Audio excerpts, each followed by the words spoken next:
Properties ಇನ್ ಮೈಸೂರು. ಇದು Mysuru Bengaluru express ಹೈವೇಗೆ adjacent 4.25 ಗುಂಟೆ ಒಂದು ತೋಟ ಇದೆ. ಅಡಿಕೆ ಮತ್ತು ತೆಂಗು ಹಾಕಿದ್ದಾರೆ. ಇದು ಮೈಸೂರು ಟೋಲ್ ಹತ್ತಿರ ಇರೋದು. ರಾಗಿ ಮುದ್ನಳ್ಳಿ ಹತ್ತಿರ ಟೋಲ್ ಇದೆಯಲ್ಲ, ಅಲ್ಲಿಂದ ಸ್ವಲ್ಪ ಇನ್ನೂ ಹಿಂದಕ್ಕೆ ಪಟ್ನ ಕಡೆ ಈ ಹೈವೇಗೆ ಅಡ್ಜಸೆಂಟ್ ಇರೋದು. ನೋಡಿ, ಇದ್ರದ್ದು ಬೆಲೆ 10 ಲಕ್ಷ ರೂಪಾಯಿ ಪರ್ ಗುಂಟ ಹೇಳ್ತಾ ಇದ್ದಾರೆ. ಕಮರ್ಷಿಯಲ್ಗೆ ಸೂಟಬಲ್ ಇದೆ. ಯಾರಿಗಾದರೂ ಬೇಕು ಅಂದರೆ, ನೆಸೆಸಿಟಿ ಇದ್ದರೆ ನನಗೆ ಸಂಪರ್ಕ ಮಾಡಿ. ಮತ್ತು ಇದೇ ರೋಡಿಂದ ಜಸ್ಟ್ ನಿಯರ್ ಒಂದು ಸ್ಟಾರ್ ಹೋಟ್ಲ್ ಅಥವಾ ರೆಸಾರ್ಟ್ ಮಾಡೋಕ್ಕೆ ಇನ್ನೊಂದು ಕಮರ್ಷಿಯಲ್ ಪ್ರಾಪರ್ಟಿ ಇದೆ.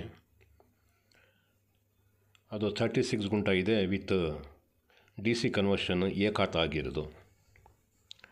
ಮೇನ್ ರೋಡ್ಗೆ ಅಡ್ಜಸೆಂಟ್ ನೋಡಿ, ಅದೂ ಇದೆ. 11 ಕೋಟಿ ಹೇಳ್ತಾ ಇದ್ದಾರೆ. ಹಿಲ್ ವ್ಯೂ ಅದೂ ಚೆನ್ನಾಗಿದೆ. ಮತ್ತು ಈ ಥರದ್ದು ಈ ಸರೌಂಡಿಂಗಲ್ಲಿ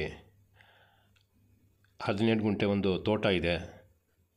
ಮತ್ತು 1 ಎಕರೆ ಮೇನ್ ರೋಡ್ಗೆ ಒಂದು ತೋಟ ಇದೆ. ಯಾರಿಗಾದರೂ ಬೇಕು ಅಂದರೆ ಈ ಸರೌಂಡಿಂಗಲ್ಲಿ ನನಗೆ ಸಂಪರ್ಕ ಮಾಡಿ.